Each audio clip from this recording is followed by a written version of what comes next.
आदरणीय दर्शकबिन नमस्कार। जानकी टेलिभिजनको यो ग्राउन्ड जिरोमा यहाँ सबैलाई स्वागत गर्दछु।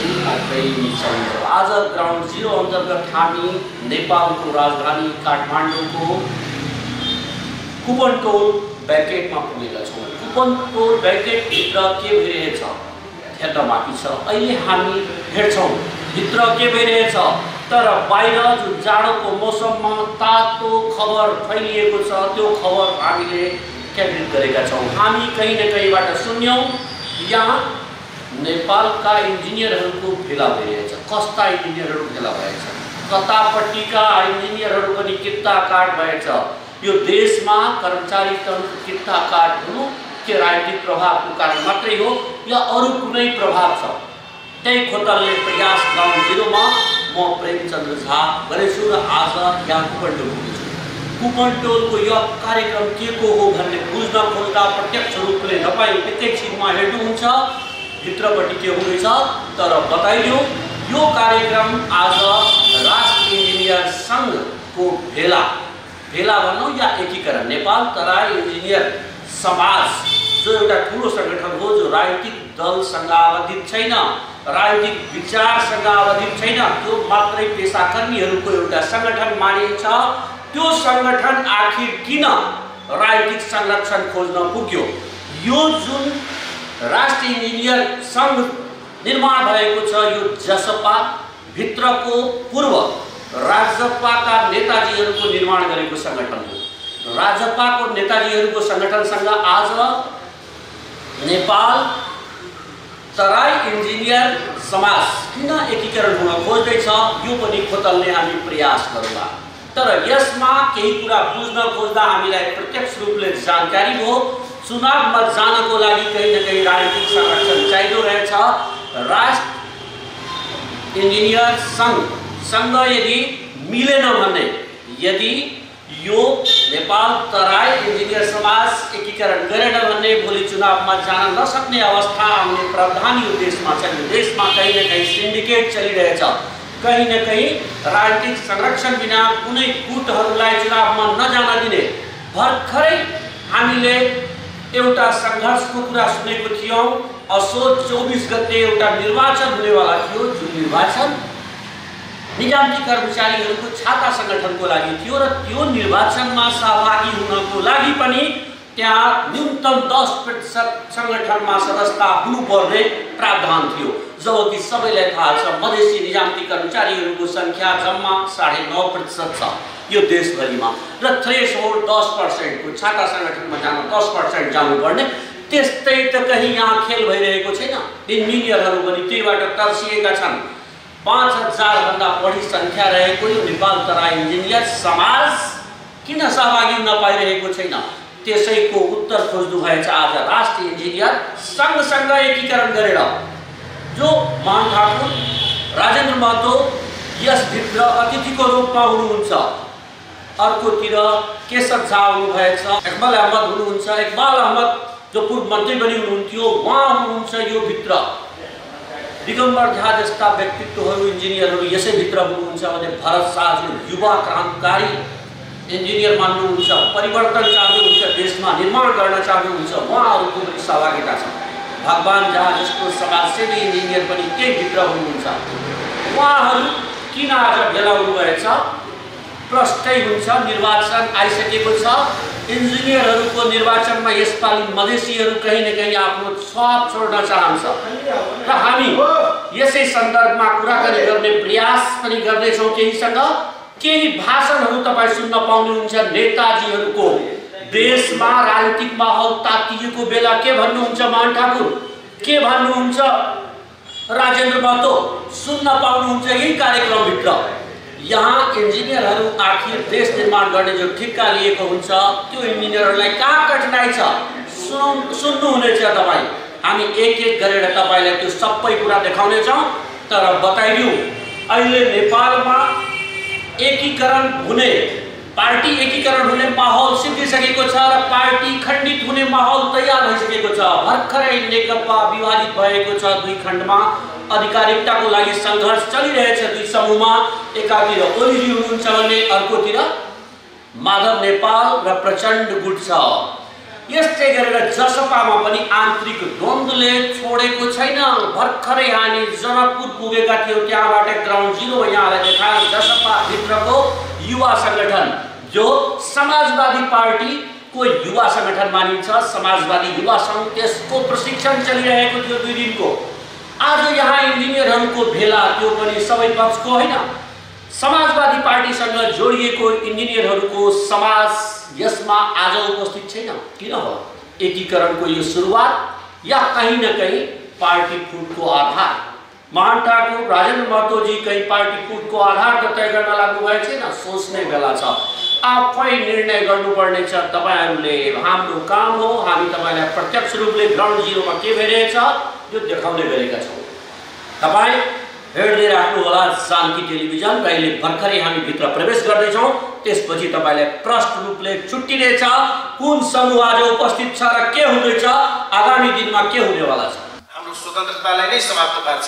हामीले पाएका छौं र जे साथीहरूले अघि नै केही सम्भावनाका कुराहरू गर्नुभयो, चुनाव आउँदैछ, चुनावको बारेमा एउटा एलायन्सका कुराहरू गर्नुभयो, त म यहाँहरूलाई के आग्रह गर्न चाहन्छु भने मेहनत गर्नुस्, राम्रोसँग मेहनत गर्नुभयो भने परिस्थिति साह्रै राम्रो छ।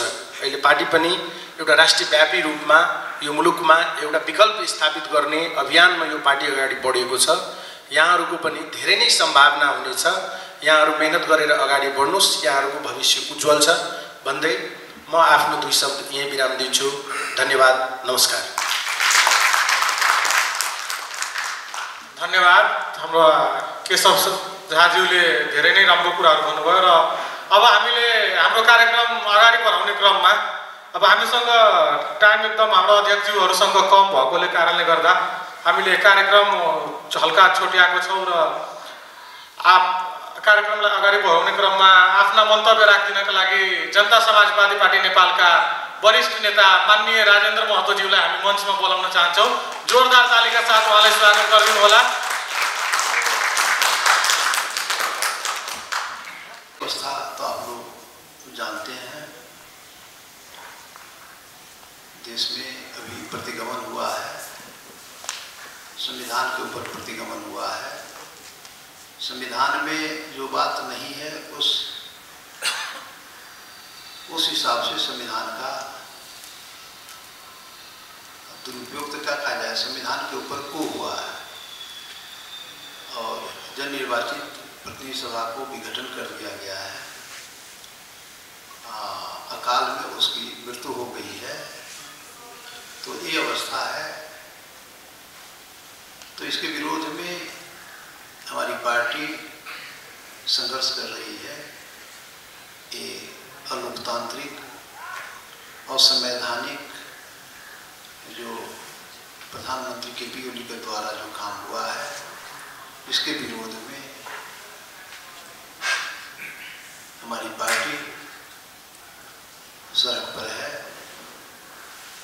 और लोकतंत्र की रक्षा के लिए जब कभी भी बिना लोकतंत्र का हम अपने अधिकार अस्तित्व संघर्ष का कल्पना हम नहीं कर सकते। लोकतांत्रिक अवस्था में ही अपने अधिकार के लिए हम संघर्ष करने की अवस्था बनती है। इसलिए लोकतंत्र हमारी प्राथमिक मान्यता है।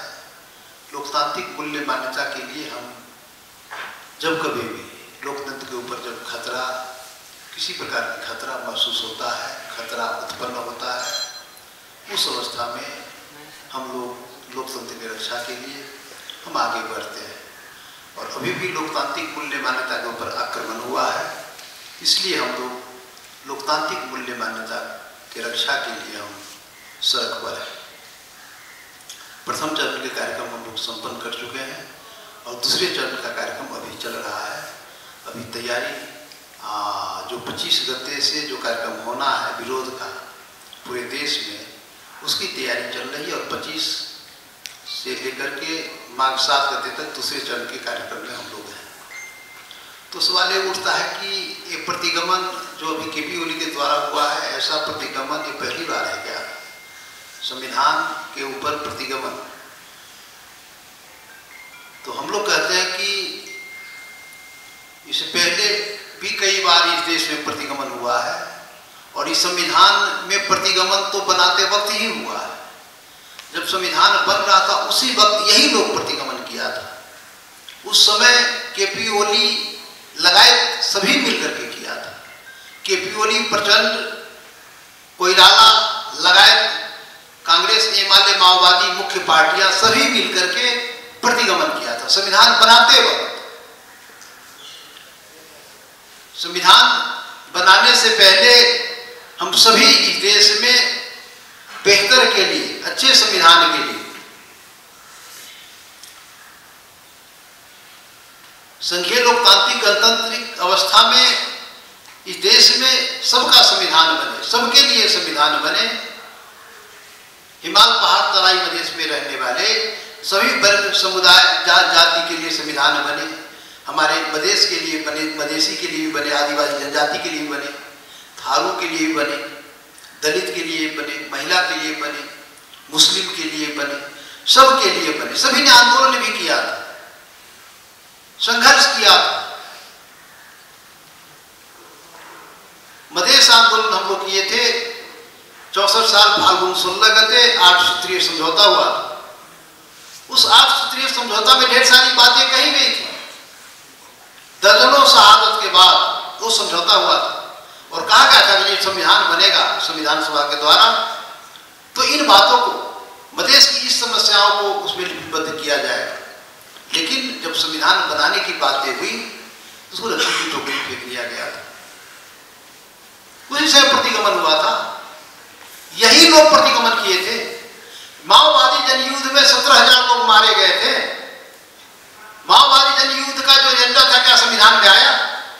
वो आया, पहचान सहित का संहिता आया, वो मधेश हमें मिला, वो थरवट मिला, वो लिम्बुआन, तमुआन, मगरात लगाए जो पहचान की बात ही मिला। सौनपाचिक समावेशी पर की बात हुई। थरवट आंदोलन जिस प्रयोजन से हुआ क्या मिला संविधान में? थरवट आंदोलनकारी रेशम चौधरी, लक्ष्मण थारू लगाए जेल में कोस दिया गया, अभी भी जेल में। आदिवासी जनजाति आंदोलन हुआ। तो इस प्रकार से ये संविधान जो निर्माण हुआ था, भारी प्रतिगमन हुआ था। कई मामले में बहुत पीछे गया, कई मामले में सकारा हुआ, समझौता किया हुआ बात संविधान में नहीं लिखा गया। तो तब भी हम लोग लड़ रहे थे। जब रक्त रंजित संविधान जारी हो रहा था तो भी हमारे ऊपर गोलियां चला करके संविधान जारी हुआ था। तो ये बेईमान लोग तो अपने स्वार्थ के लिए बार बार प्रतिगमन करता है। अरे कैसा देश है नेपाल? ये 7वां संविधान है साहब।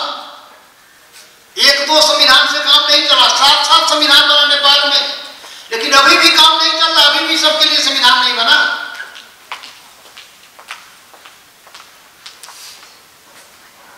हम कहते हैं अमेरिका में एक ही संविधान 200 वर्ष है और एक ही संविधान से जो काम चल गया, दुनिया का संपन्न राष्ट्र बन गया अमेरिका, शक्तिशाली राष्ट्र बन गया।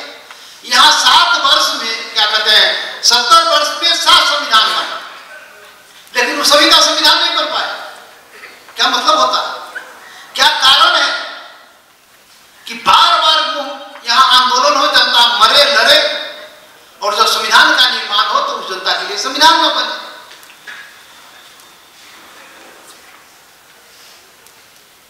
शासन तो संविधान से ही चलता है ना, तो संविधान ही त्रुटिपूर्ण बनता है। सभी के लिए संविधान का निर्माण नहीं हो पाता है। शासन प्रणाली की बात कीजिएगा तो निरंकुश सारे व्यवस्था के विरुद्ध में नेपाल की जनता लड़ी। राणा शासन, निरंकुश शासन था, उसको हटाया। निरंकुश पंचायत व्यवस्था, उसको हटाया। बहुदलीय व्यवस्था आया, उससे भी काम नहीं चला, तो हम लोगों ने गणतंत्र लाया। गणतांत्रिक व्यवस्था। अब गणतांत्रिक व्यवस्था आने के बाद भी काम नहीं चल रहा है। इस व्यवस्था में भी इस देश की जनता अपना शासन उसको अनुभूति नहीं हो रहा। गणतंत्र मधेश लावारिस, आदिवासी जनजाति लावारिस, थारू जेल में, दलित मुस्लिम, तो ये अवस्था है देश का। तो क्या मतलब होता है? इसका अर्थ यह हुआ कि संविधान बदलने से, बार बार संविधान और व्यवस्था बदलने से कुछ नहीं होना जाना। जब तक विचार नहीं बदलेगा, जब तक मानसिकता नहीं बदलेगी, जब तक व्यवहार नहीं बदलेगा, तब तक कुछ भी नहीं होगा। बार बार तुम संविधान बनाओ, बार बार प्रतिगमन करो, और प्रतिगमन को सजाने के लिए बार बार आंदोलन हो, लेकिन तुम्हारा विचार व्यवस्था तो बदलता ही नहीं। यही है नेपाल में। कुछ संभ्रांत शासकीय वर्ग है नेपाल में, वो अपने लिए संविधान बनाता है, अपने हित रक्षा के लिए संविधान बनाता है, शासन प्रणाली का प्रयोग भी, दुरुपयोग भी अपने लिए करता है। तो वास्तव में पूछिएगा तो 1%, 99% के विरोध में 1% शासन कर रहा है नेपाल में। अधिकांश 99% जनता उत्पीड़न में, शोषण में। कुछ लोग, कुछ संभ्रांत लोग, शासक वर्ग, किसी खास नस्ल के इस देश को बर्बाद करके रखा है। इसलिए हमें लड़ना तो है। सिर्फ एक ही प्रतिगमन के विरोध में लड़ने से हमें मुक्ति नहीं मिलेगी। सिर्फ इसी प्रतिगमन के विरोध में लड़ने के बाद तो स्थापन हो गया देश का समस्या हल। अरे अभी तक केपी ओली का प्रतिगमन, पुनर्स्थापन हो जाए संसद तो हो गया, तेरा पार हम सबका नहीं। एक ही प्रतिगमन के विरोध में लड़ने से भी नहीं काम चलना। ये तो लड़ना, लेकिन भारी प्रतिगमन हमारे विरोध में संविधान बनाते वक्त हुआ, उसके लिए भी लड़ना। संविधान सबके लिए हो, शासन सबके लिए हो, इसके लिए हमें काम करना है। इसलिए देश सबका देश है, ये किसी एक नस्ल का देश नहीं है, किसी एक जाति का देश नहीं है, किसी एक समुदाय का देश नहीं है। ये विविधता से भरा हुआ देश, हिमाल पहाड़ तराई मधेश विविधता से भरा हुआ देश है। सभी वर्ग, सभी जात, सभी समुदाय का देश। कहा गया है सभी का साझा फुलवारी, तो साझा फुलवारी बना ही नहीं ना देश, किसी एक का, कुछ का फुलवारी बन गया। तो कैसे होगा, कैसे काम चलेगा? इसलिए देश में ये बहुलता जो है, देश में शोभा, विविधता जो है देश का शोभा। ये देश सबका देश है, किसी एक का देश नहीं है, किसी एक वर्ग, एक जाति, एक समुदाय का देश नहीं है। ये मधेसी का भी देश है, ये थारुओं का भी देश है, ये आदिवासी जनजातियों का भी देश है, ये दलित मुस्लिमों का भी देश है, ये बाहुन क्षत्रिय का भी देश है। ये सबका देश है। तो सबका है तो सबके लिए नियम कानून संविधान सबके लिए बने ना, शासन का प्रयोग सबके लिए हो ना। यही नहीं हो रहा है। सबसे बड़ा समस्या है देश का यही है। इसीलिए संविधान भी गलत बन जाता है, शासन भी।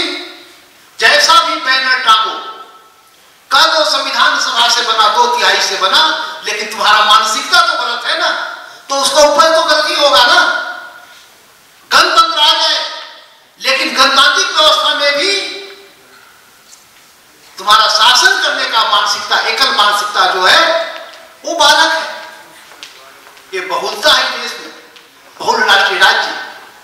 जब तक बहुराष्ट्रीय राज्य के रूप में उसकी मूल्य मान्यता को जब तक यहां स्वीकार नहीं किया जाएगा, उसके आधार पर संविधान का निर्माण, उसके आधार पर शासन प्रणाली का संचालन जब तक नहीं होगा, तब तक इस देश में एक विभेद होते रहेगा, भेदभाव होते रहेगा। अपने देश में उस देश की जनता अपनत्व, उसको शासन प्रणाली और संविधान में अपनत्व महसूस नहीं होगा। इसलिए हमारे सामने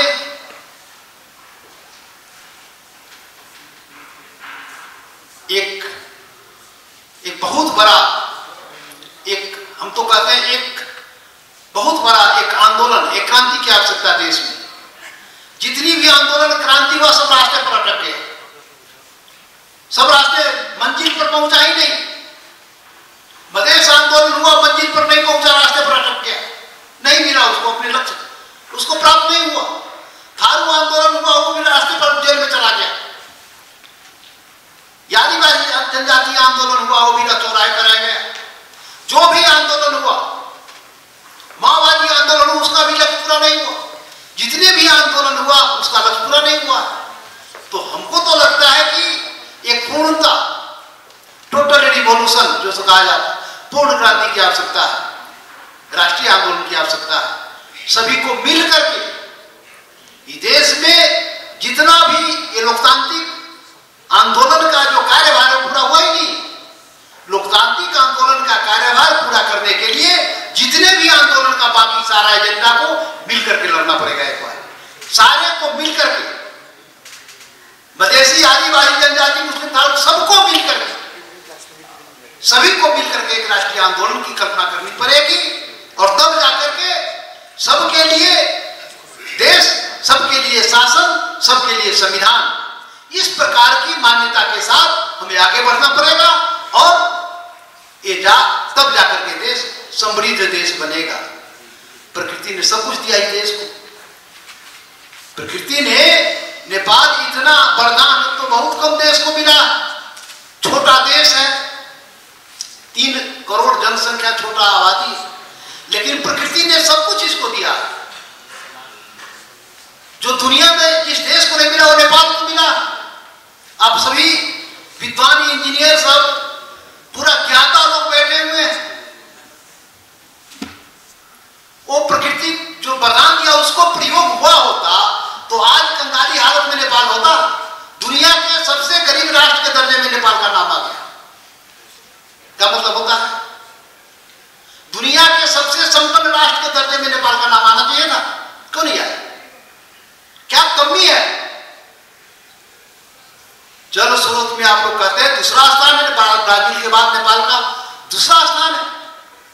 तो पानी जो कहता है वाटर डॉलर, वो तो सैकड़ों वर्ष से बहता जा रहा है ना। अरे साहब, कैसा राष्ट्रवाद है हमारा? पानी का खाली प्रयोग हुआ होता तो नेपाल अमेरिका से संपन्न राष्ट्र होता ना। नहीं प्रयोग कर पाए, वो बह रहा। ये नहीं कि जमा है कभी प्रयोग करेंगे, उसको भी नहीं है। वो दैनिक रूप से पल पल में वो सैकड़ों वर्ष से बहता जा रहा है। इतना सुंदर देश है। पर्यटन प्रत्येक कदम पर, प्रत्येक कदम कदम पर पर्यटन है, उसका दो नहीं होता। हिमालय यही है, बुद्ध का जन्म स्थल यही है। क्या नहीं है नेपाल में? सोना उगलने वाला धरती आपका मधेश, दुर्लभ जड़ी बूटी हिमालय में, सब कुछ नेपाल में। लेकिन 50 लाख नेपाली को जाकर के वहां जाकर 50 डिग्री सेंटीग्रेड में जाकर के काम करने की अवस्था है। तो राजनीति होता किस लिए साहब? राजनीति तो समृद्धि के लिए होना चाहिए ना। राजनीति तो अधिकार, पहचान, प्रतिनिधित्व, सम्मान और समृद्धि के लिए होना चाहिए ना। तो न अधिकार है, न पहचान है, न प्रतिनिधित्व है, और न सम्मान है, और न समृद्धि है। तो राजनीति किस बात के लिए हो रहा है? नेपाल में नस्लवादी चिंतन सोच देश को बिगाड़ दिया, एकल चिंतन सोच देश को बिगाड़ दिया। इसलिए हमें इस बात को आगे बढ़ाना है। अब इस देश को अभी तक की शासन, अभी आधुनिक काल के शासन प्रणाली में नेपाल में 2 पार्टी मुख्य, कांग्रेस और कम्युनिस्ट 2 पार्टी शासन किए। तो दायित्व दोनों पार्टी निर्वाह नहीं किया, न कम्युनिस्ट न कांग्रेस, दोनों असफलता की ओर चला गया। इस अवस्था में देश की जनता वैकल्पिक शक्ति का तलाश कर रही है और वही वैकल्पिक शक्ति निर्माण हेतु इस जनता समाजवादी पार्टी का निर्माण हुआ।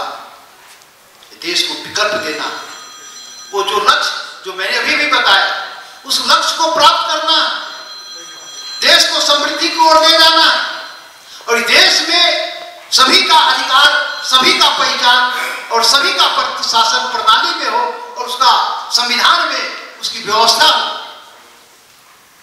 इसके लिए एक वैकल्पिक राजनीतिक शक्ति चाहिए और वो राजनीतिक वैकल्पिक शक्ति जनता समाजवादी पार्टी इस देश में उसी प्रयोजन के लिए निर्माण हुआ। आप सबको बहुत बहुत धन्यवाद है, आप इस अभियान में जुटे। इस वैकल्पिक शक्ति के अभियान में जनता समाजवादी पार्टी के एक भारतीय संगठन के रूप में आप इस आंदोलन में, इस अभियान में आप जुट रहे हैं। इसके लिए आपको राष्ट्रीय इंजीनियर संघ को, पूरे परिवार को जनता समाजवादी पार्टी की ओर से मैं स्वागत करता हूं और बहुत बहुत धन्यवाद देता हूं। इस अभियान में हम लोग मिलकर काम करें, आगे बढ़े और देश को विकल्प दे, देश को समृद्धि की तरफ ले चले।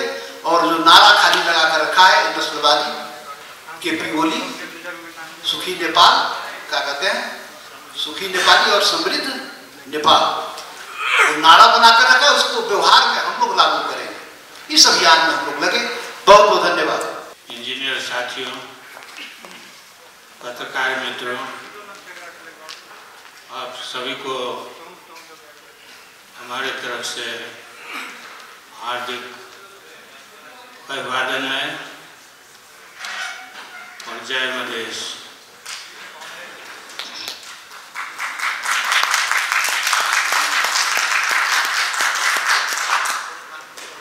अब मुझे कुछ साथियों ने कहा कि नेपाली भाषा में बोलिए, आप लोगों का क्या विचार है? जो कहीं बोल दूंगा, इसमें क्या है? मैथिली और हिंदी सर सही है। हाँ? मैथिली और हिंदी सही है सर। अच्छा,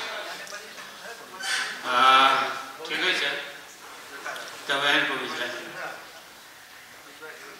सर्वप्रथम तो यहाँलाई म धेरै धेरै धन्यवाद दिन चाहन्छु कि यहाँ मलाई चाहिँ निमन्त्रण दिनुभयो आउनको लागि र तपाईहरुको बीचमा आफूलाई पाउँदा मलाई धेरै खुसी लागेको छ र सम्मानित महसुस म गरिरहेछु।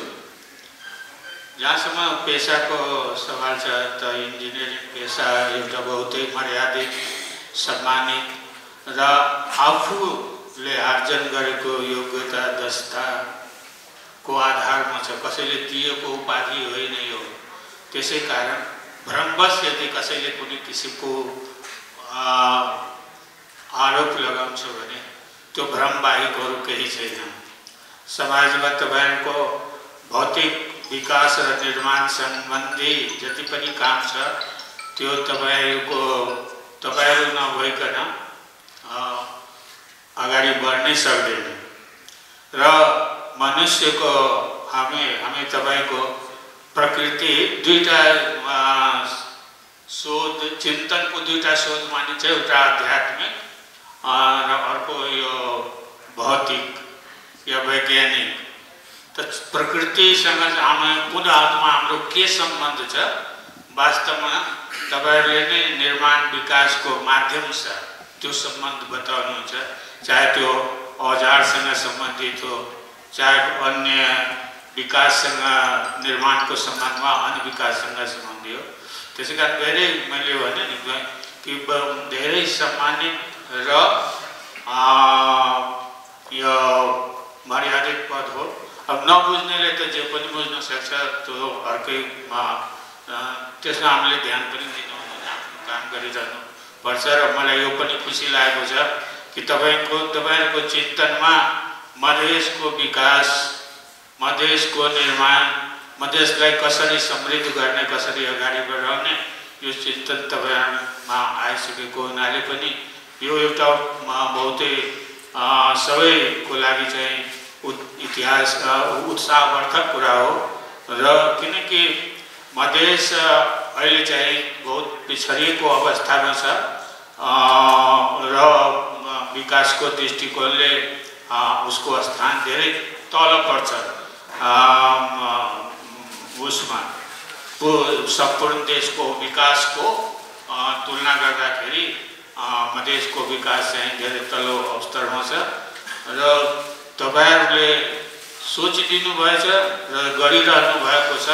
त हामीलाई विश्वास छ कि तपाईहरुको यो चिन्तनले यो विश्वासले यो कार्यले चाहिँ मधेस छिटै अगाडि चाहिँ बढ्छ। अब जहाँसम्म अहिलेको समसामयिक राजनीतिको सवाल छ त पुरा देश नै अहिले चाहिँ अस्थिरताको तर्फ गइरहेको छ। जो स्थिरताको हामी तपाईले जनताले जुन स्थिरताको लागि नेपाल कम्युनिस्ट पार्टीलाई सरकार बनाउने आदेश दिएको थियो मतादेश मतद्वारा त्यो स्थिरता दिन सकेन। अहिलेको जुन समस्या उत्पन्न भएको छ त्यो खाली केन्द्रसँग मात्रै सम्बन्धित छैन। यसको प्रभाव चाहिँ अन्य प्रदेशहरूमा पनि विभिन्न प्रदेशहरूमा पनि परिरहेको छ किनकि सबै ठाउँमा चाहिँ इलेक्टेड सरकार छ। स्थानीय तहमा पनि इलेक्टेड निर्वाचित सरकार छ, प्रदेशमा पनि पार्टीको द्वारा निर्वाचित सरकार छ। त नेकपामा जुन अहिले केन्द्र स्तरमा जुन कलह भएछ जुन विवाद भएको छ त्यसको असर केन्द्रमा मात्र होइन, केन्द्रमा त विघटन नै भइहाल्यो। संसदको जो 5 वर्षको लागि निर्वाचित थियो त्यो चाहिँ 3 वर्षमा नै विघटन गरियो। यसको साथसाथै चाहिँ प्रत्येक राज्यमा केही न केही उकुस मुकुस भइरहेको छ। एउटा अस्थिरताको जुन स्टेबिलिटी खोजेको थियो र विश्वास थियो कि बहुमतद्वारा बनेको सरकारले 5 वर्षसम्म चाहिँ कम्तीमा स्टेबल गभर्नमेन्ट दिन्छ, स्थिर सरकार दिन्छ, त्यो आफ्नै कारणले चाहिँ अस्थिरतातर्फ गइरहेको छ। र और उनीहरूको जुन विवाद छ त्यो सडकमा उठेको छ, तल्लो स्तरको बोली हामी सुनिराखेका छौँ। त हाम्रो त हामी पनि सडकमा उतर्न बाध्य भएका छौँ किनकि जुन संविधान यो हाम्रो साथीले भनिसक्नु भएछ राजेन्द्र महतोजीलाई कि यो संविधान चाहिँ सत्ताधारीहरूको छल कपटद्वारा बनेको छ बन्यो र हामीले यो संविधानको विरुद्धमा आन्दोलन नै गरेका थियौँ र धेरै आन्दोलनकारीहरू मधेसका धेरै आन्दोलनकारीहरू शहीद भएका छन्। त शहीदको रगतले भिजेको यो संविधान हो। त हाम्रो त मुख्य जड मूल कारण नै यो संविधान हो। यो संविधान जबसम्म रहन्छ जुन सम्बोधन हामीले भनेका थियौँ र जनताको जन आदेश जुन आन्दोलनद्वारा थियो त्यसको केही पूर्ण रूपमा त होइन तर केही झलक चाहिँ तपाईको अन्तिम संविधानमा पाइन्छ। त्यो हरेक संविधानको एउटा बेसिक प्रिन्सिपल हुन्छ।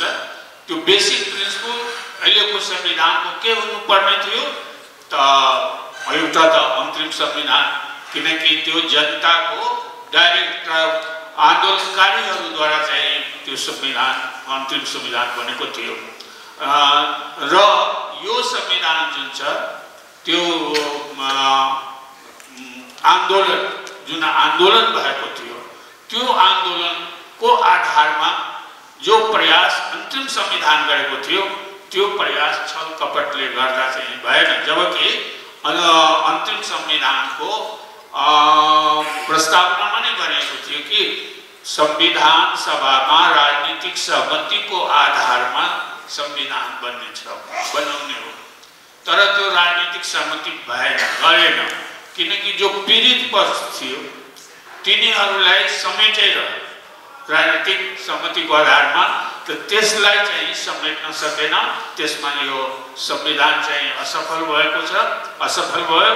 र आज त्यो त्रुटिले गर्दा हामी हेर्छौँ कि जब संविधानको कुनै धाराको लागू गर्ने, कार्यान्वयन गर्ने समय आउँछ भने त उसले चाहिँ सर्वोच्चको सहारा लिनुपर्छ। किनकि व्याख्या गर्नको लागि चाहिँ न्याय, कानुन, संविधान यसको व्याख्या गर्ने स्थान चाहिँ अदालत हुन्छ। र त्यहाँ त्यस्तो कमजोर रूपमा चाहिँ यो संविधान हरबरमा चाहिँ जल्दबाजीमा बनाइयो। सत्ता स्वार्थ लिप्सा र सत्ताधारीहरूको कपटले, छल कपटले चाहिँ यो संविधान बनेको छ। त्यसै कारण यो संविधानले गर्दा समय समय जब कुनै नयाँ धाराको व्याख्याको प्रश्न उठ्छ अनि सत्ताधारीहरूको बिचमा चाहिँ विवाद उत्पन्न हुन्छ।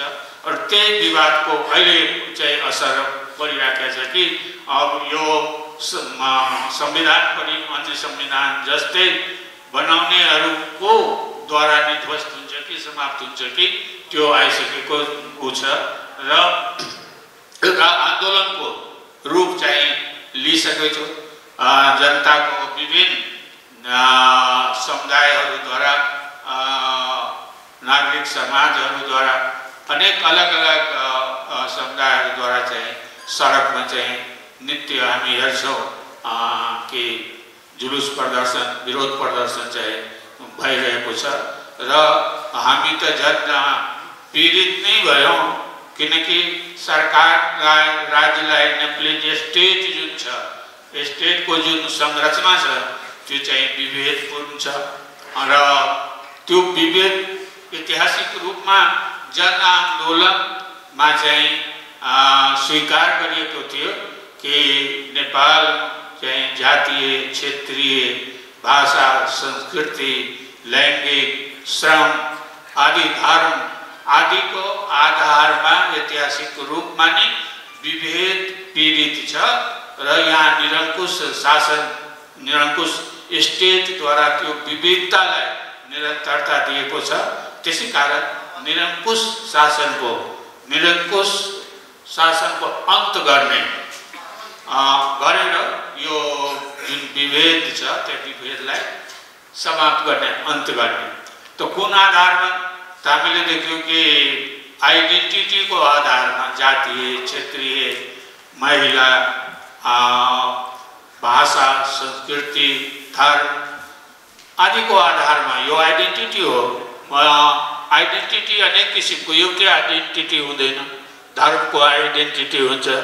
तपाईहरुको जस्तै इन्जिनियर हुनुहुन्छ, त्यो पनि एउटा आइडेन्टिटी हो। परिवारको आइडेन्टिटी हुन्छ, देशको आइडेन्टिटी हुन्छ।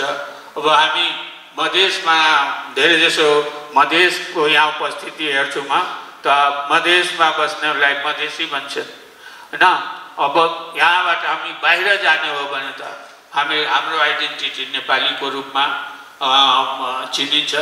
त्यस्तै धर्मको रूपमा पनि चिनिन्छ। धर्म पनि एउटा आइडेन्टिटी हो। धर्म विभिन्न किसिमको हो। तपाईको यो परिचय पत्र हुन्छ, त्यसमा धर्म पनि परिचयको एउटा स्थान पाएको हुन्छ, देशको स्थान पाएको हुन्छ। त जन्मस्थल जुन छ, भूमिसँग हाम्रो सम्बन्ध त्यो पनि देखाएको हुन्छ। त हामीले कि विभेद जुन भएको हो त्यो आइडेन्टिटीको आधारमा भएको हो र हाम्रो जनसङ्ख्या विविधताले भरेको हो। कुछ केही कारण भूगोलले हो, केही चाहिँ समाजले हो। हाम्रो समाजमा विभिन्नता त भलै आर्थिक दृष्टिकोणले हामी पछाडि छौँ, कमजोर छौँ, तर जहाँसम्म भाषा संस्कृतिको सम्बन्ध छ, विषय छ, त हामी त्यसमा धेरै धनी छौँ। किनकि विभिन्न भाषा संस्कृतिले लाई नेपाली संस्कृति भन्नासाथ कुनै एक किसिमको संस्कृति होइन। आफ्नो आफ्नो अलग भाषा, संस्कृति, धर्म सबको अलग अलग छ। तर मूल रूपमा चाहिँ पहाड, उपत्यका, यो काठमाडौँ, मधेस, इनका जो र हिमाल इनका जो भौगोलिक रूपमा जो अलग अलग देखिन्छ त अलग अलग संस्कृतिको मिश्रण नै नेपाली संस्कृति हो। अब नेपाली संस्कृति भनेर कुनै एउटा संस्कृतिलाई लिने हो भने त त्यो चाहिँ पूर्ण संस्कृतिको पूर्ण परिभाषा हुनै सक्दैन हाम्रो यो वर्तमान स्थितिमा। र हामीले कार्यक्रम सुरु गर्दाखेरि नेशनल एन्थम होइन राष्ट्रिय गान पनि गाएका थियौँ। त्यो पनि बडा सुन्दर छ। सब थुङ्गा फुलको एउटा माला नेपाली, तर सबै फुल जीवित रहन्छ, सबै फुल ताजा रहन्छ तब न माला हुन्छ। कोही सुक्यो भने त उ झरिहाल्छ नि हैन। त्यसै कारण जस्तै परिवारको सबै सदस्य समृद्धि छ, सुखी छ, प्रसन्न छ तब न परिवार यो परिवार समृद्धि छ। कोही एक जनाको समृद्धि सबैको समृद्धि मान्न सक्दैन। त त्यस्तै एउटा देशको लागि एउटा राज्यको लागि यो जरुरी छ कि जो धेरै विवादका विषयहरू आउँछ हाम्रो यहाँ त सबैलाई हामीले कसैले चाहिँ हिन्दू राजाको नारा लगाउँछ भने यो देशमा हिन्दू मात्रै हो र?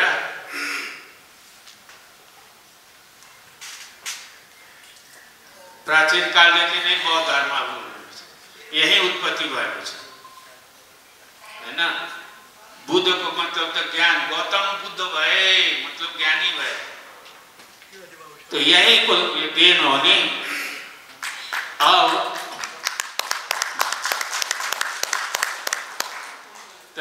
त्यसैले समाज हाम्रो समाजले माने विभिन्नता छ, तो त्यो विभिन्नतालाई जबसम्म हामी एकताको रूपमा देख्दैनौँ, अभ्यास गर्दैनौँ तब समाजमा धेरै कठिनाइहरू। यस्तै अहिले राजनीतिक कठिनाइ छ, राजनीतिक समस्या उत्पन्न भएको छ।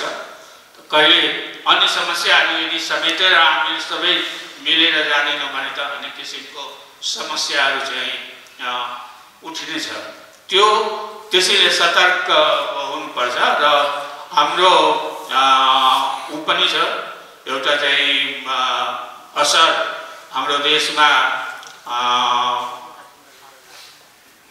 विभिन्न भाषा संस्कृतिले गर्दा पनि र अन्तर्राष्ट्रिय सम्बन्ध पनि हामीलाई चूँकि अविकसित हामी चाहिँ हाम्रो देश चाहिँ अविकसित छ, त्यसै कारण अन्तर्राष्ट्रिय राजनीतिको पनि प्रभाव पर्छ। अन्तर्राष्ट्रिय राजनीतिको प्रभाव त थोरै बहुत सबै देशमा पर्छ। हामी भन्छौँ कि हामी संयुक्त राष्ट्रको सदस्य हौँ, हामी सबै बराबर छौँ होइन। त्यस्तै राज्य पनि सबै बराबर हुन्छ। लिगल कन्सेप्ट हो यो, व्यवहारिक कन्सेप्ट होइन होइन। दुईटा देशको तपाईँ तुलना गर्नुहुन्छ, अमेरिकाको चीनसँग तुलना गर्नु हो त ठिक छ, दुईटै बराबर हो, तर यो लिगल बराबर त चाहिँ कसैको क्षेत्रफल बढी होला, कसैको जनसङ्ख्या बढी होला, कसै चाहिँ टेक्नोलोजीको क्षेत्रमा बहुत धेरै आगे होला, कोही पछि होला। त्यसै कारण लिगल एउटा हामी सबै बराबर छौँ, त्यो लिगल कन्सेप्ट हो। व्यवहारमा हामी घरबाट नै सुरु हुन्छ। महिला आन्दोलन किन, युवा आन्दोलन किन, त्यो त परिवारैबाट सुरु हुन्छ नि। परिवारमा सन्तुष्टि हामीले दबाएर शिक्षाको क्षेत्रमा हामी जब हाम्रो शिक्षाको प्रतिशत हामी निकाल्छौँ त महिलामा कम शिक्षाको कारण पुरुषमा त्यो शिक्षा अलिक बढी छ, कुनै जातिमा चाहिँ शिक्षा बढी छ, तर समग्र रूपमा देशको प्रतिशत निकाल्दाखेरि त्यो तल जान्छ। किनकि समाजको सबै वर्गमा चाहिँ एक नासको प्रगति छैन, एक नासको विकास छैन। र विभेद र भेदभाव त परिवारैदेखि सुरु हुन्छ, त्यहीँदेखि सुरु भइहाल्छ महिला र पुरुष भनेर। त त्यसै कारण यो विभेद यो जुन हाम्रो जुन पुरानो चिन्तन छ, जुन पुरानो औजारले त अब काम चल्दैन, विकसित औजार चाहियो, त्यसकै कारण विकसित चिन्तन चाहियो। त्यो चिन्तन जब तक हामी अपनाउँदैनौँ, पुरानै किसिमको विचार, पुरानै किसिमको बाटोबाट हामी यदि गयौँ भने त हामी चाहिँ अगाडि बढ्न सक्दैनौँ। त्यसै कारण नयाँ चिज जुन छ हामी गति बढाउँछ। यदि नयाँ चिज अपनाउनुहुन्छ, वैज्ञानिक चिज अपनाउनुहुन्छ, भौतिक चिन्तन अपनाउनुहुन्छ भने हाम्रो स्पिड, काम गर्ने स्पिड, जस्तै सडक बनाउनुहुन्छ, प्लेनमा चढ्नुहुन्छ, गति न दिन्छ हामीलाई, गति तुरन्त हामी आफ्नो जाने स्थानमा पुग्छौँ। पैदल गयो भने जाने साधन त पैदल पनि हो, साइकल पनि हो, मोटरसाइकल पनि हो, जीप पनि हो, गाडी पनि हो, तर जस्तै बढी गति दिन्छ त्यो साधनबाट चाहिँ हामी चाँडै। त त्यस्तै यो जुन शिक्षा छ, शिक्षाको क्षेत्रमा हामी धेरै पछाडि छौँ, टेक्नोलोजीको क्षेत्रमा हामी धेरै पछाडि छौँ, किनकि हाम्रो स्टेटको जुन संरचना छ त्यसै किसिमले एक अर्काबाट अलग राख्ने सुरुदेखि नै स्टेट पोलिसी नै थियो र हामी अलग, भौगोलिक कारणले पनि हामी अलग थियौँ। तर भौगोलिक कारणको कठिनाइहरू, दुरूहताहरू तपाईँ इन्जिनियर समाजद्वारा केही हदसम्म कम भएको छ। जहाँ सडकको आवश्यकता थियो सडक गएको छ, अहिले टेलिफोन गएको छ, बिजुली गएछ। यसमा तपाईँहरूको चिन्तन, तपाईँहरूको योग्यता, दक्षता र श्रम सबै सम्मिलित छ यो काममा। त्यसै कारण केही जुन पछाडिपन, पिछडापन थियो त्यो दूर भइरहेको छ। तर अहिले पनि कठिन स्थान छ। चन्द्रमामा हामी जति दिनमा पुग्न सक्छौँ, हाम्रो देशको कुनै स्थानमा यदि पैदल हिँड्यौँ भने त्यति दिन त्योभन्दा बढी लाग्छ। यस्तो अवस्थामा हामी चाहिँ हाम्रो देशको प्रगति छ। अब हामीले पनि अब चन्द्रमा अरू ठाउँमा पुग्ने प्रयासहरू भइरहेको छ। अब हामी कुन साधनले पुग्ने हो भने बैलगाडालाई त गोइठाको आग जलाएर त पुग्न सक्दैन। उसको लागि त विकसित औजार चाहियो, विकसित चिन्तन चाहियो। त्यो न त वैज्ञानिक उपलब्धि हाम्रो समाजमा अहिलेसम्म हुन भएको छ, न त्यस किसिमको साधन हामीले बनाउन सकेका छौँ। किनकि श्रमको प्रारम्भिक पुँजीको निर्माण चाहिँ श्रमबाट हुन्छ। हामी त अहिले त्यो अवस्थामा छौँ। हाम्रा श्रमहरू चाहिँ बाहिर गइरहेछ। आफ्नो देशमा त्यो श्रमको हामी उपयोग गरिरहेको छैनौँ। अब एकछिन सोच्नु, त्यो श्रमबाट जुन उत्पादन हुन्छ, जुन फल हुन्छ, त्यो त्यहाँ जुन काम गर्छ त्यहीसम्म सीमित छ। हाम्रो यहाँ कुन चिज आउँछ, जस्तै ऊ खाना खान्छ, रहन्छ, लत्ता कपडा लगाउँछ, र त्यो काम गरेर जो परिणाम हुन्छ त्यो देशको, त्यहाँको समाजको भयो, त्यो हाम्रो भयो। हाम्रो यहाँ त थोर बहुत जो बाँकी बच्छ त्यो पठाउँछ, अनि त्यसमा चाहिँ हाम्रो इकोनोमी कस्तो हाम्रो देश हो, मेन एक्सपोर्टिङ कन्ट्री हुन्छ। हाम्रो देश सबभन्दा बढी चाहिँ मानिसको निर्यात गरिरहेको छ।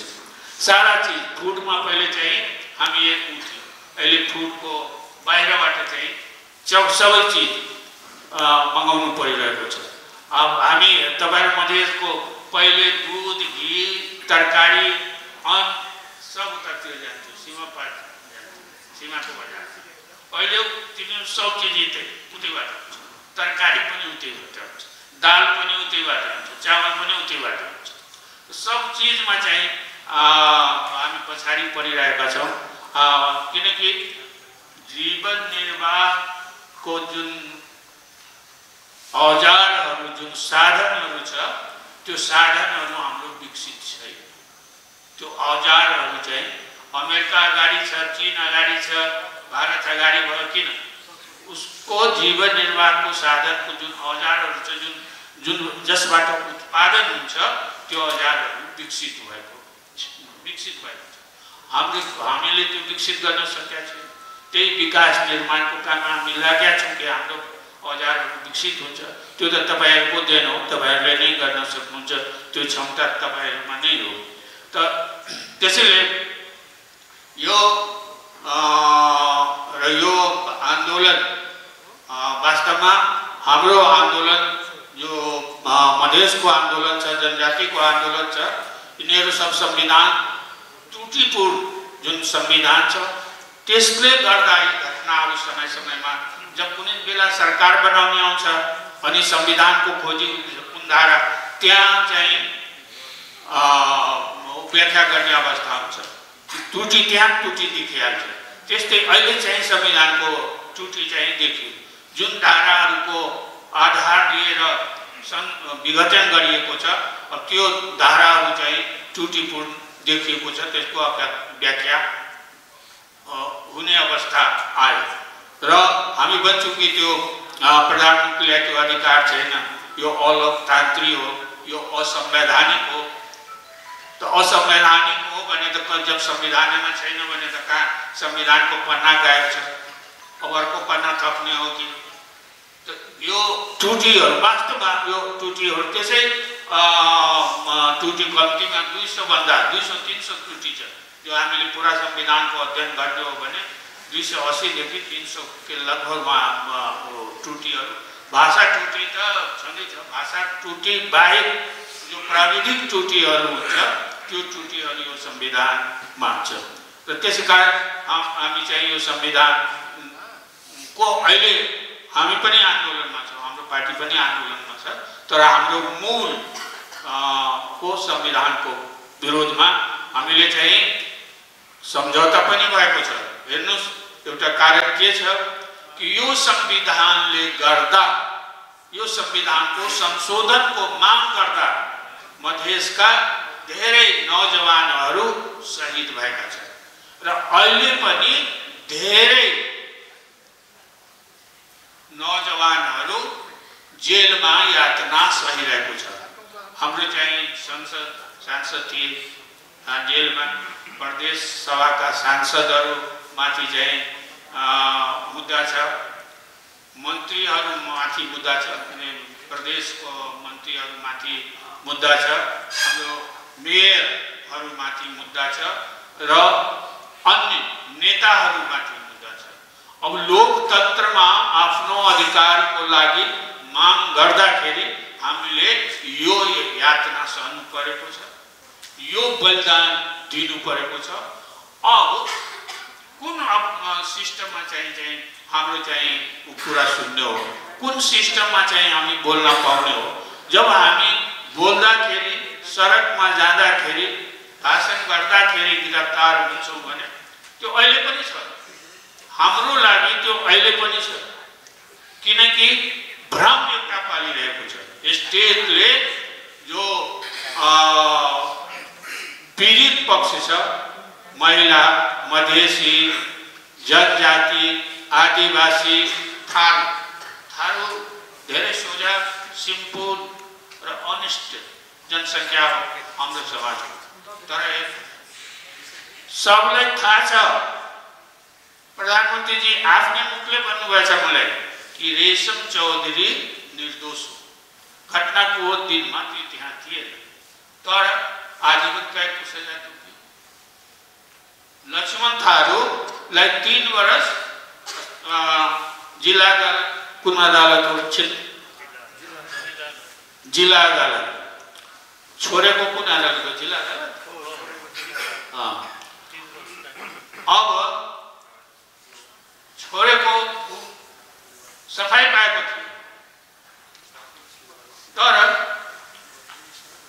उनको विरुद्धमा अपिल छैन। 3 वर्ष कैद तोकेर चाहिँ उनलाई सजाय भयो, 3 वर्ष पुगेको थियो, छुट्यो। अब सरकारको सरकारी हुन्छ, यसमा त मुद्दा ढाल्ने सरकार हुन्छ। सरकारले जो फैसला, उसको विरुद्धको जुन फैसला छ त्यसको पुनरावेदन गरेको छैन। कि लक्ष्मणलाई जो 3 वर्षको सजाय तोक्यो त्यो सजाय त्रुटिपूर्ण छ, त्यसै कारण उनलाई जन्म कैदको सजाय दिएको छ। तर बिना अपिलेको चाहिँ उसलाई रेशम चौधरी लक्ष्मण थारूलाई त्यो रेशमको साथसाथ उसलाई पनि आज निकाल्छु। अब सर्वोच्चले के गर्छ त्यो हेर्न बाँकी छ। त यस किसिमको विसङ्गति, यस किसिमको भेदभाव र अत्याचारबाट चाहिँ त्यहाँ जुन टिकापुरको घटनाको धेरै चर्चा छ, सरकारले उसको पुलिसमाथि आक्रमण भएको कुरा त सरकारलाई थाहा छ। मैले नामै बताइसकेँ कसले मलाई भने के भन्दा कुरा गर्दाखेरि कि जसले त्यो घटना गरेको छ तिनीहरू परेको छैन, त्यो ठाउँमा थारूहरूको आबादी बढेको थियो, बढी छ, त्यसकारण त्यो थारूहरूमाथि गर्ने सबैलाई थाहा छ। तर फैसला त कसरी हुन्छ, मुद्दा कसरी हुन्छ, त्यो मिसिल लेखेर कागजमा जुन कुराहरू लेखेर जान्छ त्यसको आधारमा फैसला हुने गर्छ। त्यसमा केही कुरा सत्य पनि हुनसक्छ र बढी चाहिँ झुटो। यस मामलामा त्यही देखिन्छ, किनकि आम जनताबाट त कुरा लुक्दैन। हाम्रो समाज धेरै ठुलो समाज छैन कि टाढाको कुरालाई चाहिँ बुझ्न सक्दैन। सबलाई थाहा छ को निर्दोष हो, को दोषी हो। दोषीहरू घटना घटाउनेहरू कहाँ गयो त्यो सरकारलाई पनि थाहा छ। तर त्यो मिसिलमा त अरू कुरा लेखेको छ, त्यो आधारमा भएको छ। त्यसैकारण हाम्रो आन्दोलनको कारण त्यो पनि हो कि हामीसँग र सम्झौता भएको छ। जुन बेलामा पहिलाचोटि केपी ओलीजी मन्त्री हुनुभएको थियो, प्रधानमन्त्री हुनुभएको थियो, सम्झौता भएका कि सबै मुद्दा फिर्ता लिने, जो जेलमा छ त्यसलाई जेलबाट छोड्ने। प्रचण्डजी हुनुभयो प्रधानमन्त्री, उहाँसँग पनि यही सम्झौता भयो। देउपाजी हुनुभयो, उहाँसँग पनि सम्झौता भयो। संसदमा संविधान संशोधनको प्रस्ताव आयो तर ओलीजी एगेन्स्ट भन्नु। उहाँको पार्टी त्यस बेला हामीलाई बहुमत आयो तर 2/3 बहुमत पुगेन। मतलब बहुमत त पक्षमा छ, बहुमत त देखिरहेको छ कि अनुमोदन उचित हो, सही हो, यो हुनुपर्ने। तर प्राविधिक कारणले 66% हुनुपर्ने, तब चाहिँ त्यो पारित हुन्थ्यो। 62-63% हामीले भोट पाए अनि त्यो पारित भयो। त यस्तो सत्ताधारीको छलफल राजकाजमा जहिले पनि अहिले पनि छ। इलेक्टेड गभर्नमेन्ट त बन्यो तर प्रदेशको स्थिति के छ? सबै काम चाहिँ प्रशासन चाहिँ अहिले पनि प्रदेशको प्रशासन केन्द्रको हातमा छ, उसको हातमा चाहिँ गएको छैन। सेक्रेटेरिएट जुन छ चिफ मिनिस्टरको त्यो केन्द्रबाट गएको हुन्छ। अधिकांश कर्मचारी अहिले पनि मधेसबाट गएका मधेसका उत्साही युवाहरू केही जानुभएको छ, मधेसमा काम गरिरहनु भएको छ। त्यही एउटा उपलब्धि, उहाँको जुन चेतना छ कि हामी पनि मधेसको लागि केही गरौँ, आफ्नो समाजको लागि केही गरौँ, त्यो चेहराहरू चाहिँ अलिअलि देखिन्छ। अब उहाँ कसरी त्यहाँ पुग्नुभयो त्यो त केन्द्रद्वारा पुग्नु भएको छ, अरू त छैन, अरू उपाय छैन। यो ट्रान्सफर पनि गर्न सक्दैन प्रदेशले, यो अवस्था चाहिँ प्रदेशको शासनको। त्यसै कारण हामी चाहिँ आन्दोलनमा जुन अहिले यी विकृतिहरू र विभेदहरू छ र संविधान जो त्रुटिपूर्ण बनेको छ त्यसको विरुद्धमा अहिले पनि हामी आन्दोलनमा गएका छौँ। किनकि घोषणा जुन भएको छ त्यो परिवर्तन या प्रतिगमन कतातिर जान्छ, हामी अगाडि बढ्छौँ कि फेरि धकेलेर पछाडि लगिदिन्छ। त हामी चाहिँ त्यो प्रतिगमनबाट बच्नको लागि कम्तीमा जो अधिकार हामीले पाइसकेका छौँ त्यो अधिकारसँग सुरक्षित रहोस् भन्ने कारणले चाहिँ हामी पनि आन्दोलनमा छौँ। आदरणीय जसपा केन्द्रीय अध्यक्ष महन्त ठाकुरजी, जसपा के वरिष्ठ नेता आदरणीय राजी महतो जी, जसपा के नेता एवं राष्ट्रसभा के माननीय आदरणीय मृगेन्द्र सर, हमारे के पूर्व मंत्री आदरणीय उमा बाबू लगायत जसपा के संपूर्ण केंद्रीय पदाधिकारी, शुभेच्छुक, संस्था अग्नि संस्था के पदाधिकारी एवं इंजीनियर के इतिहास में हमेशा सबसे अग्रणी भूमिका खेलित आबि रहल डेमोक्रेटिक विचारधारा के नेतृत्व करित हमारे सबके एनटीएस के वर्तमान अध्यक्ष अजय बाबू, पूर्व अध्यक्ष दिलीप बाबू, उपाध्यक्ष आनंद बाबू, हमारे सबके प्रदेश 3 के एनटीएस के अध्यक्ष मलिक सर लगायत जति पनि एनटीएस परिवारबाट आउनु भएको छ वरिष्ठ इन्जिनियर साथीहरू र हरेक जिल्लाबाट हाम्रो अगुवा लिडर भन्छ, यो लिडर समिट हो। हाम्रो राष्ट्रिय इन्जिनियर सङ्घको यो लिडर समिट हो। हाम्रो 8 जिल्ला लगायत काठमाडौँ उपत्यकामा बस्ने इन्जिनियर साथीहरूको अगुवाहरूलाई म यो अन्तर्क्रिया कार्यक्रममा राष्ट्रिय इन्जिनियर सङ्घको तर्फबाट हार्दिक स्वागत गर्दछु।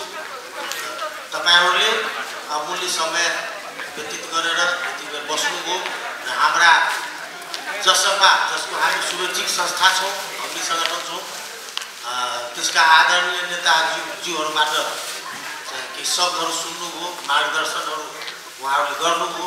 हाम्रा अग्रज इन्जिनियर साथीहरूले चाहिँ धेरै कुराहरू राख्नु सक्नुभएको छ। यस विषयमा म के भन्न चाहन्छु भने राष्ट्रिय इन्जिनियर सङ्घ र हामीले नेपाल तराई इन्जिनियर समाजबाट जति पनि कामहरू गर्दै आइरहेका छौँ, प्रदेशको 8 जिल्लामा 2 नम्बरको 8 जिल्ला हामी भनेका छौँ। अब यसलाई आगामी दिनमा हामीले केही महिनामै 77 जिल्लामै यो सङ्गठन पुर्याउने म आदरणीय नेताजीहरूको अगाडि चाहिँ म यो आफ्नो चाहिँ चाहना व्यक्त गर्न चाहिरहेको छु कि उहाँहरूको आशीर्वादले, सहयोगले, शुभेच्छाले हामी 77 जिल्लामै पुग्छौँ। हाम्रो तराईका जति पनि इन्जिनियर साथीहरू छन् त्यो हरेक जिल्लामा छन्, कष्ट सहेर पनि काम गरिरहेको अवस्था छ। त्यसकारण हामीले आफ्ना इन्जिनियरहरूलाई सङ्गठित गरी उहाँहरूको स्किल डेभलपमेन्ट गरेर जब क्रिएसन सहितको अवधारणा हामी ल्याउन गइरहेका छौँ। जो साथीहरू चाहिँ केही सर्वे क्याम्प चलाएर हुन्छ कि अटोक्याडको चाहिँ सेसन चलाएर हुन्छ कि स्ट्रक्चर डिजाइनहरूको चाहिँ सेसन चलाएर हुन्छ कि हामी क्रमिक रूपमा यो सेसन चलाउँदै जानेछौँ र देशभरिका हाम्रा मित्र इन्जिनियरले भन्नुभयो कि हामी 3000 छौँ, म त्यो 3000लाई 12000 पुर्याउन प्रण गर्छु। तपाईहरुको बलमा इन्जिनियरको कुनै जात हुँदैन, कुनै धर्म हुँदैन, त्यो इन्जिनियर भन्ने जात हो के। त्यसकारण आज हाम्रा मित्रहरू आउनु भएको छ, यहाँ काठमाडौँ उपत्यकामै काभ्रेबाट आउनुभयो, काठमाडौँ यो बागमतीबाट आउनु भएको छ। हामीलाई गर्व लागेको छ कि जसपाको भातृ सङ्गठनमा तपाईहरु आनन्दले जुड्नु भएको छ कि यसलाई अगाडि बढाउँ। यसको भिजन धेरै राम्रो छ, सबै नेपालीलाई जोड्ने हो। यो पुरै नेपाललाई त्यो हिमालदेखि तराईसम्म जोड्ने अभियानमा प्रबुद्ध इन्जिनियरहरूको भूमिका अहम हुनेछ। त्यसकारण यो अन्तर्क्रिया राखिएको छ कि वर्तमान राजनीतिक परिप्रेक्ष्यमा हामी इन्जिनियरहरूको एउटै ठोट हुनुपर्छ, जसपाको हात बलियो गरौँ र आगामी दिनमा जसपाको केन्द्रमा निर्णायक भूमिका भएपछि हामी इन्जिनियर साथीहरूलाई वचन दिन चाहन्छौँ कि तपाईहरुले गरेको योगदानको आधारमा, सङ्गठनको आधारमा कहाँनिर के गर्नुपर्छ, कुन जबमा कसलाई लानुपर्छ, कुन इन्जिनियरलाई लानुपर्छ, म राष्ट्रिय अध्यक्षको नाताले इन्जिनियर सङ्घको म तपाईहरुलाई वचन दिन्छु कि म चाहिँ नेताजीहरूको अगाडि कुरा राख्छु र तपाईहरुको मूल्याङ्कन अवश्य हुनेछ। तर पहिलो कर्तव्य हाम्रो के छ भने हामी जसपालाई बलियो बनाऊ देशभरि। यो अभियानमा म अहिलेदेखि लागेँ, विगत महिनादेखि लागेकै थिएँ र 77 जिल्ला जाने क्रममा तपाईहरुसँग भेट भइ नै रहन्छ र जुन जुन अगुवा हरेक जिल्लाका अध्यक्ष र सचिवजीहरू आउनुभएको छ आज र समय दिनुभयो, हाम्रो कुरा सुनिदिनुभयो र आफ्नो अमूल्य विचार राख्नुभयो, त्यसको लागि धेरै धेरै मुडी धन्यवाद दिई म यो सभालाई यही विसर्जन गर्न चाहन्छु। गर्न 10 वर्ष अरू लागोस्, यसमा हाम्रा इन्जिनियरहरूको पनि धेरै नै योगदान रह्यो भने आउनेवाला समयमा हाम्रा नेपाल पनि एकदम राम्रो विकसित देशले जान्छ। अनि हाम्रा यो जानकी टेलिभिजन जो हामीले खोलेका छौँ तपाईहरूको साथमा रहन्छ। जहाँ पनि तपाईहरू जे पनि गर्नुहुन्छ तपाईहरूको प्रचार गरेर तपाईहरूलाई अगाडि बढाउनको लागि हामी पनि तपाईको साथमा छु। किनकि हामीलाई असहाय संरक्षण मञ्च जो हाम्रो एउटा संस्था छ, म त्यो चलाउँछु। त्यसमा के काम चाहिँ गरिब असहाय जो फ्यालेको मान्छे हुन्छ उसलाई मैले लगेर इलाज गराउँछु, उसको छोरीको बिहे गराउँछु जसको पैसा हुँदैन। यस्तै हामीले विपदमा पनि हुन्छ भने उसको मैले हेल्प गर्छु। त्यस कारण मैले असहाय संरक्षण मञ्च पनि चलाउँछु। अब मिडिया पनि भयो, हामी पनि तपाईहरूको साथमा जोडेका छौँ। तपाईहरूको पनि जहाँ पनि कार्यक्रम हुन्छ भने हाम्रो मिडिया पनि जान्छ। अनि साथमा छु, यही भन्दा 2 शब्द यही धन्यवाद। यो इन्जिनियर समाज जसका अहिले प्रदेश अध्यक्ष भगवान सर हुनुहुन्छ र केन्द्रीय महासचिव विजन सर हुनुहुन्छ, यो पहिला सबभन्दा पहिला मधेसको लागि, मधेस हकहितको लागि र मधेसीको हकहितको लागि, मधेसी इन्जिनियरको हकहितको लागि खुलेको संस्था हो। यसको उद्देश्य खासमा पोलिटिक्स गर्ने थिएन। सुरुदेखि नै यो मधेसको विकासका ल्यागिङ भइरहेछ। धेरै सम्भावना, विकासको सम्भावना भएको क्षेत्र मधेस विकासमा ल्यागिङ हुन थाल्यो। 47 साल पछि ल्यागिङ हुन थालिसकेपछि 59 सालमा यो स्थापना भएको संस्था हो। संस्थापक अहिले हाम्रो अजय सर हुनुहुन्छ। अहिले अब यो संस्था कहिले राजनीतितिर गएन, तर राजनीतिक इस्यु चाहिँ उठाइराख्यो समय समयमा।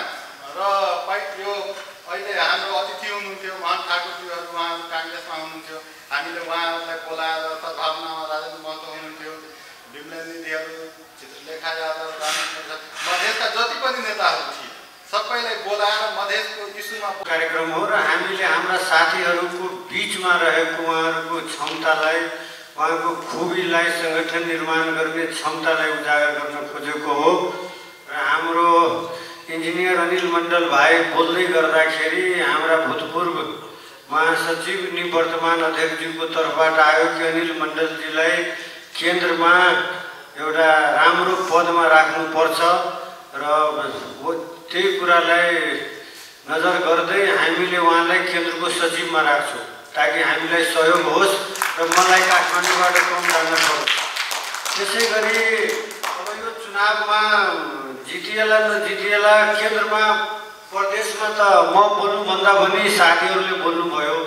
24 घण्टे सहयोगीको रूपमा प्रदेश नम्बर 2 को लागि आफ्नो समय दिइराख्नुभएका दिपेन्द्र सर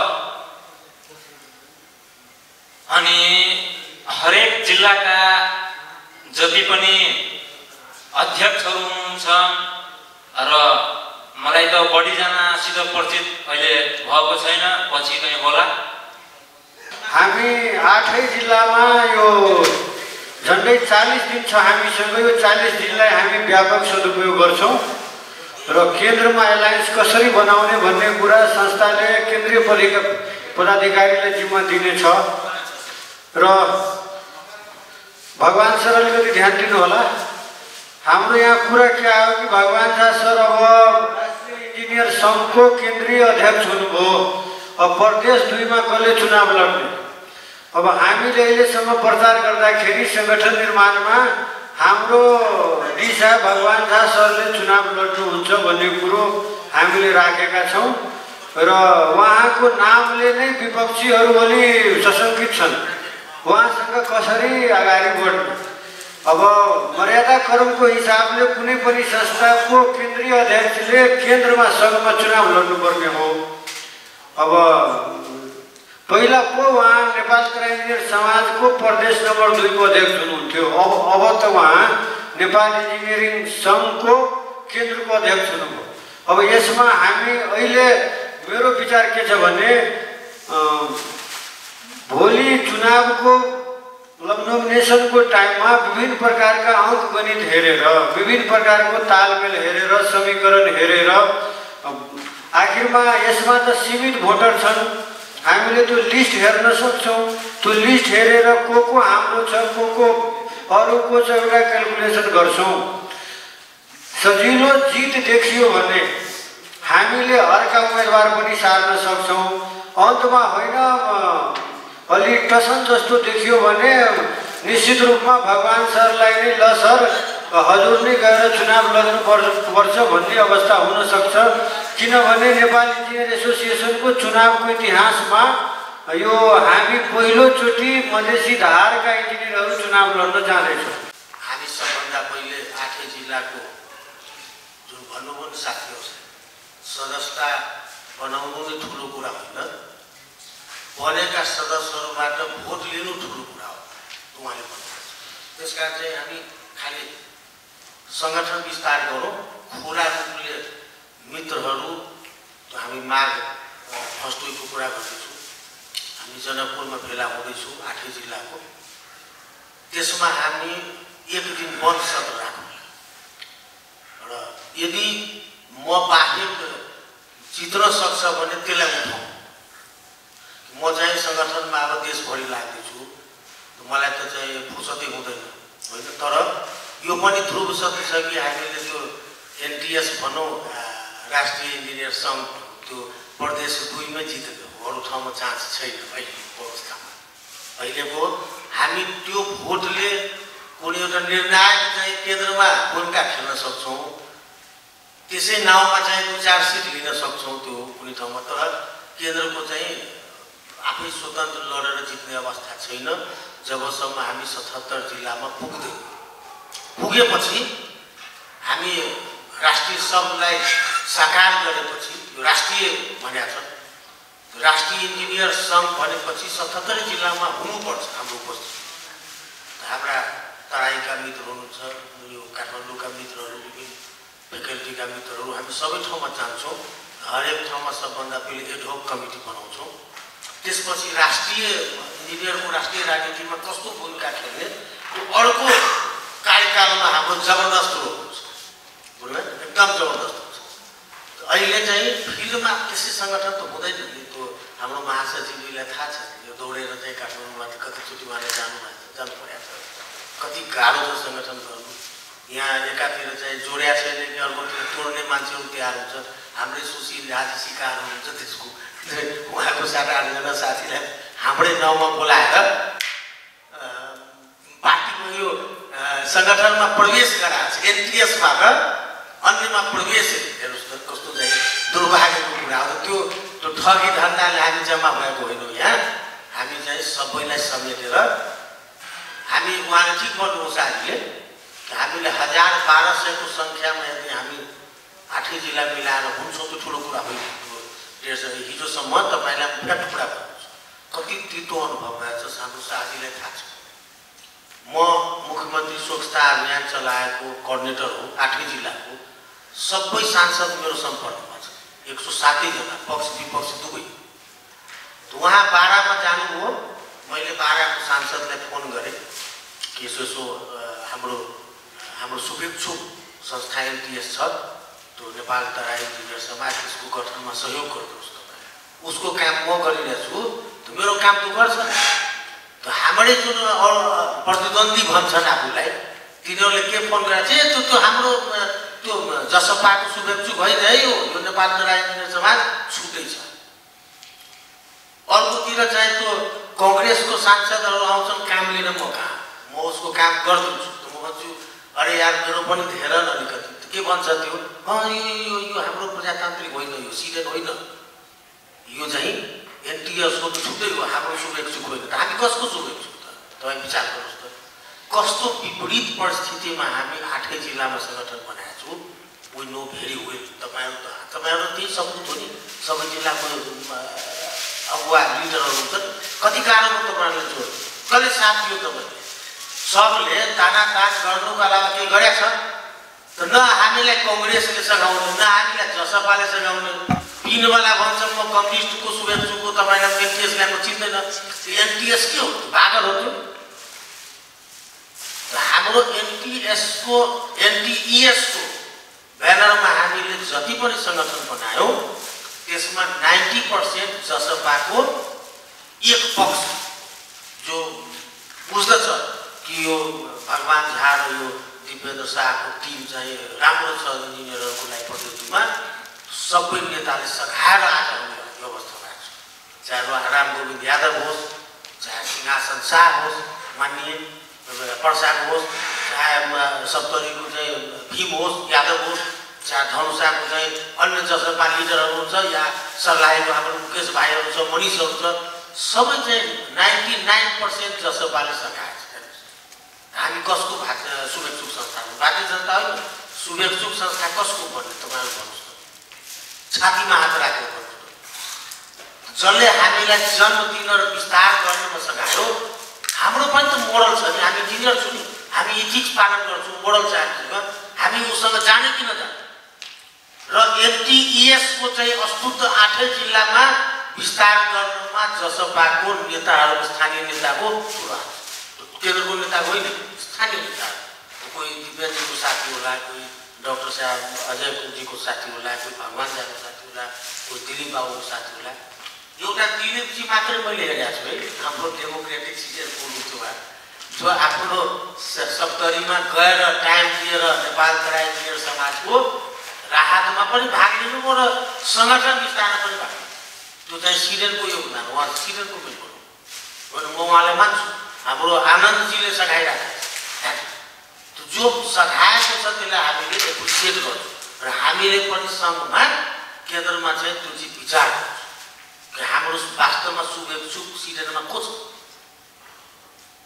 हामी नेचुरली त्यसलाई हामी एलआइसी हुन्छ हामी पिरसँग त जाँदैन हाम्रो जात मिल्दैन हाम्रो त चाहिँ डेमोक्रेट जात हो हामी त जसोमा त उसैसँग गर्छौँ पार्टीमा के गर्छ थाहा छैन तर हामी चाहिँ हाम्रो चाहिँ आन्तरिक सहमति छ कि हामी एनटिएसको पनि झन्डा बुलन्द गर्छौँ कि एनटिइएसको प्रदेश नेतृत्व गर्नेले आज राष्ट्रको नेतृत्व गर्दैछ यो एनटिएसको गौरव हेर्नुहोस् तपाईँहरू विचार गर्नुहोस् कि कति ठुलो एनटिएसले कति ठुलो चाहिँ क्याडर जन्माएर दिएको छ त्यो नेपालको लागि